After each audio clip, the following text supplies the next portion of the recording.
ভালো লাগা ভালোবাসার মানুষেরা আসসালামু আলাইকুম। আজ ৯ জুন ২০২৬ রোজ মঙ্গলবার। পাঁশশিরা বাজার থেকে ধানের আপডেট বাজার দর জানিয়ে দিব। আজকে পাঁশশিরা বাজারে ধানের ব্যাপক আমদানি ছিল। যেমন ছিল আমদানি তেমনি ছিল ধানের চাহিদা। আজকে পাঁশশিরা বাজারে হাইব্রিড জাতের ধান বেচাকেনা হয়েছে। সর্বোচ্চ বাজার দর ছিল ১১১০ টাকা এবং সর্বনিম্ন দাম ছিল ১০০০ টাকা। কাটারি জাতের ধান বেচাকেনা হয়েছে। সর্বোচ্চ বাজার দর ছিল ১৬০০ টাকা এবং সর্বনিম্ন দাম ছিল ১৫০০ টাকা। আতপ ৯০ জাতের ধান বেচাকেনা হয়েছে। সর্বোচ্চ বাজার দর ছিল ২৩০০ টাকা প্রতি মণ এবং সর্বনিম্ন দাম ছিল ২২০০ টাকা।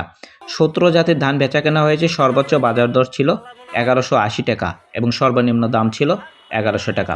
সুবর্ণলতা জাতের ধান বেচাকেনা হয়েছে। সর্বোচ্চ বাজার দর ছিল ১২৯০ টাকা এবং সর্বনিম্ন দাম ছিল ১২০০ টাকা। মানভেদে ধানের দাম কম বেশি হয়ে থাকে। ভিডিওটি ভালো লাগলে অবশ্যই ভিডিওটি শেয়ার করে দেবেন। সবাইকে ধন্যবাদ। আসসালামু আলাইকুম।